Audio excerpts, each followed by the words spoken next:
할렐루야, 성령 충만하십시오. 하나님의 은혜 충만한 한 주 되시기를 주의 이름으로 축복합니다. 저는 이스라엘에 있을 때 성지순례 가이드를 한 적이 있습니다. 외국에서 공부하면서 가이드는 꽤 괜찮은 아르바이트 중에 하나입니다.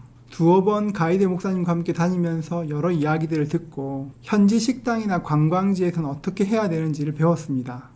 그리고 제가 가이드가 되어서 성지순례 오신 분들을 가이드하기 시작하였습니다. 그때는 처음이라 성지순례 팀을 만나기 전에 공부를 엄청나게 많이 했습니다. 이스라엘의 역사를 다시 한번 확인하고 주변의 동식물들을 알아보고 특이한 물건들이 있으면 또 그것도 따로 알아보고 여하튼 좋은 가이드가 되기 위해서 꽤 열심히 그렇게 공부했었습니다. 그 즈음에 익산에서 오신 목사님들을 모시고 성지순례를 하게 되었습니다. 사해에서 시간을 보내고 여리고에서 1박하기로 했는데 그날 좀 투어를 빨리 진행해서 예정에 없던 그 대추야자 농장을 방문하게 되었습니다. 그러면서 농장에서 대추야자 따는 모습도 보고 고르는 체험도 함께 하였습니다. 체험을 진행하면서 이스라엘은 대부분이 황무지이기 때문에 꽃이 별로 없어서 우리가 생각하는 꿀이 별로 없는데 왜 하나님께서는 이스라엘을 젖과 꿀이 흐르는 땅이라 말씀하셨는지 대추야자를 고르면서 꽤 길게 설명해 드렸습니다. 그날 저녁 식사 시간이 되었습니다. 그런데 나이 지긋한 목사님 한 분이 나오시질 않으셨습니다. 몸이 안 좋으시다고 해서 찾아뵈었더니만 한 끼만 이렇게 금식하면 될 것 같다고 좀 체한 것 같다고 그렇게 말씀하셨습니다.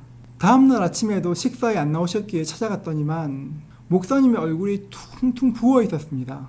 병원에 가야 할지 여쭈어 보았더니만 몸이 안 좋은 것이 아니라 내가 지난 30년 동안 설교하면서 젖과 꿀이 흐르는 땅을 내가 엉터리로 가르쳤다고 이스라엘에 와서 눈으로 보고 들으니까 그동안 내가 잘못 가르치는 것이 너무 많아서 성도들한테 너무 죄송해서 밤새 울었다는 것이었습니다. 그 목사님을 보면서 참 마음이 찡했었던 그런 기억이 납니다. 이처럼 성경 배경에 대해서 좀 알고 나면 성경을 좀 더 자세히 볼 수 있고 정말 풍성하게 볼 수 있습니다. 오늘 본문도 그렇습니다. 예레미야 말씀은 총 3부분으로 나눌 수 있는데 오늘 말씀은 그 두 번째 부분이 시작하는 그런 말씀입니다. 오늘 말씀에는 예레미야가 선포했던 메시지도 중요하지만 메시지보다 왜 말씀을 그렇게 증거할 수밖에 없었는지 말씀 선포의 배경과 결과를 좀 더 찬찬하게 자세히 이야기합니다. 1절입니다. 유다 왕 요시야의 아들 여호야김이 다스리기 시작한 때에 여호와께로부터 이 말씀이 임하여 이르시되 성경은 예레미야의 말씀이 증거된 때를 자세히 설명합니다. 유다의 왕 요시야는 유다의 마지막 좋은 임금이었습니다. 유다의 마지막 불꽃 같았던 요시야는 애굽 왕 바로 느고와의 전투에서 전사합니다. 그리고 그 뒤를 이어 그 아들 여호야김이 왕이 되었습니다. 요시야는 하나님을 두려워하고 백성을 사랑했던 선한 왕이었지만 그 아들은 전혀 달랐습니다. 여호야김은 하나님 말씀을 두려워하지 않았고 선지자를 죽이는 것도 개의치 않았습니다. 당연히 하나님의 말씀도 멸시했습니다. 예레미야가 하나님의 말씀을 기록해서 이렇게 두루마리로 왕에게 보내면 여호야김은 그 말씀이 기록된 그런 두루마리를 작은 칼로 조각조각 잘라서 화로에 던져 넣었습니다. 참 악한 왕이었습니다. 비록 하나님 말씀을 무시하고 하나님을 멸시한 악한 왕이었지만 하나님께서는 그래도 다시 한번 돌아올 수 있도록 살 수 있는 길을 열어주셨습니다. 성전 뜰에 서서 예레미야가 선포하였습니다. 3절입니다. 그들이 듣고 혹시 각각 그 악한 길에서 돌아오리라. 그리하면 내가 그들의 악행으로 말미암아 그들에게 재앙을 내리려 하던 뜻을 돌이키리라. 하나님께서는 남유다 백성들에게 돌아오라 말씀하셨습니다. 너희가 죄를 회개하고 돌이키면 나도 재앙을 돌이키겠다 말씀하셨습니다. 하나님께서는 이스라엘 백성들을 향한 그 희망의 끈을 아직 놓지 않으셨습니다. 하나님은 언제라도 자신의 결정을 뒤집을 그런 마음의 준비가 되어 계셨습니다. 그들은 이제까지 계속해서 하나님 말씀을 듣지 않았지만 하나님은 그들을 포기하지 않았습니다. 3절 말씀을 한번 살펴보십시오. 그들이 듣고 혹시 각각 그 악한 길에서 돌아오리라. 저는 말씀을 읽는 중에 혹시라는 그 말이 눈에 들어왔습니다. 그리고 혹시라는 이 단어 속에서 하나님의 마음이 느껴졌습니다. 혹시 각각 그 악한 길에서 돌아오리라. 혹시 이번에는 예레미야의 선포를 듣지 않을까? 혹시 이번에는 돌이키지 않을까? 주님은 기대하시면서 말씀하셨습니다. 이것이 우리 하나님의 마음입니다. 하나님께서는 사랑이 많으신 하나님이십니다. 하나님께서는 범죄한 가운데서도 긍휼을 잃지 않으시는 분이십니다. 하나님의 공의 때문에 비록 재앙을 선포하시지만 선포된 재앙이 임하는 것은 원치 않으시는, 그 재앙을 거두기 원하시는 분이 바로 우리 하나님이십니다. 하나님께서는 어떻게 해서든지 유다를 구원하고 싶었지만 유다 백성들은 하나님의 자비를 거절했습니다. 하나님께서 심판의 메시지를 증거하실 때, 선지자를 보내실 때 그냥 보내신 것이 아닙니다. 5절 말씀을 보면 내가 나의 종 선지자들을 꾸준히 보냈다 말씀하십니다. 지금 남유다 백성들이 의지하고 있는 예루살렘 성과 그 성전, 그것들은 하나님께서 무척 사랑하시는 것들입니다.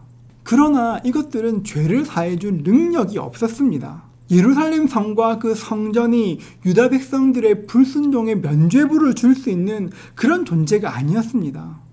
그래서 하나님께서 말씀하십니다.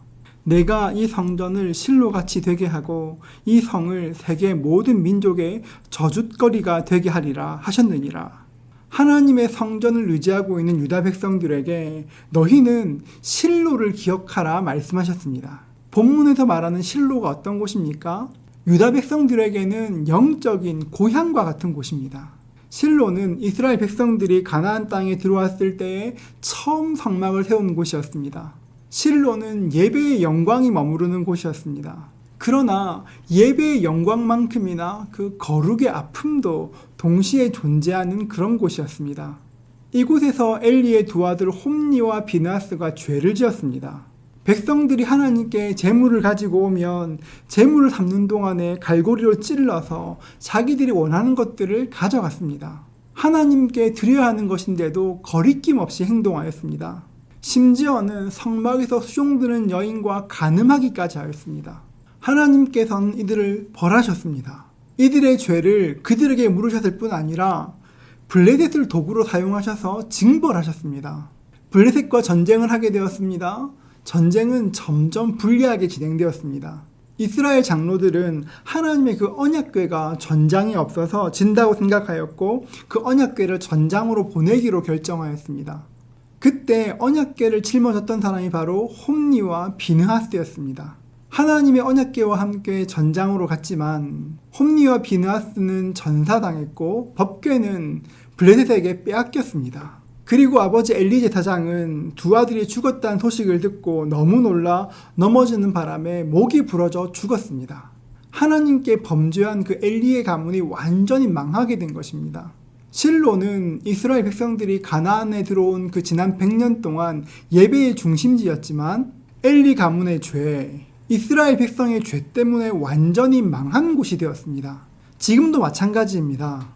1945년 이스라엘이 건국된 후에 우리가 성경에서 읽고 있는 많은 도시들이 개발되고 있습니다. 예루살렘은 말할 것도 없고 욥바나 가이사라 같은 성경에 나오는 여러 도시들이 재건되고 있습니다. 멋진 도시가 되든지 하다못해 국립공원으로 지정되어서 사람들이 많이 찾는 그런 곳이 되었습니다. 그러나 실로는 여전히 텅 비어 있습니다. 물론 어느 키부츠가 그것을 지금 꾸미고는 있지만 참 초라한 곳이 되었습니다. 하나님의 성전이 있었고 언약궤가 있었던 곳이지만 완전히 망했고 언약궤는 다시는 실로로 돌아오지 않았습니다. 이것은 우리도 반드시 기억해야 합니다. 신앙의 전통은 정말 소중한 것입니다. 대를 이은 기도만큼 귀한 것은 없습니다. 그러나 하나님의 은혜를 귀하게 여기지 않으면, 하나님을 멸시하고 하나님의 은혜를 귀하게 여기지 않으면 그 복이 이어지지가 않습니다. 하나님께서 한번 촛대를 옮기시면 그 촛대는 다시는 돌아오지 않습니다. 성경 역사에서 한번 옮겨진 촛대가 다시 돌아온 적이 없습니다. 그렇기 때문에 우리는 촛대가 옮겨지기 전에 하나님의 은혜가 있을 때 그 은혜를 붙들어야 되는 것입니다. 예레미야가 여호야김 왕을 향해서 이 성전을 실로같이 되게 하고 이 성을 세계 모든 민족의 저주거리가 되게 하겠다. 이렇게 말씀하신 이유가 무엇입니까? 성전이 너희를 지켜주지 못한다는 것을 기억하라는 것입니다. 그 옛날 실로가 망했던 것처럼, 성막과 법궤가 있었던 그 실로가 망했던 것처럼 예루살렘도 망할 수 있다는 것입니다. 여러분, 우리가 배워야 합니다. 우리가 의지할 분도 하나님밖에 없습니다. 우리의 전통이, 우리의 믿음의 연수가 우리를 붙잡아 줄 수 없습니다. 우리가 의지할 분 하나님밖에 없고 그 은혜의 때도 영원하지 않다는 것입니다. 기회가 있을 때 그 은혜를 힘껏 붙잡아야 합니다. 지금 우리나라가 꽤 혼란해 보입니다. 그러나 우리는 아직 은혜의 때를 살고 있습니다. 아직은 은혜가 있기 때문에 지금 우리가 우리나라를 위해서 하나님께 간절히 기도해야 합니다. 하나님, 우리나라에 은혜를 베풀어 주시옵소서. 우리 교회의 은혜를 베풀어 주시옵소서. 우리 가정의 은혜를 베풀어 주시옵소서. 하나님께 은혜를 구해야 하는 것입니다. 사랑하는 성도 여러분, 기도할 기회가 있을 때, 아직 우리가 빛 가운데 있을 때 우리 주님을 붙드실 수 있기를 주의 이름으로 축복합니다. 주님의 빛이 우리에게 비치게 될 것이고 지금까지 역사하셨던 하나님의 은혜가 우리에게 다시 한번 부어질 것입니다. 이번 주도 우리 모두가 과거의 빛나는 은혜에 만족하는 것이 아니라 아직도 역사하시는 주님의 은혜에 기회를 주시는 그 은혜 붙드신 한 주 되시기를 주의 이름으로 축복합니다.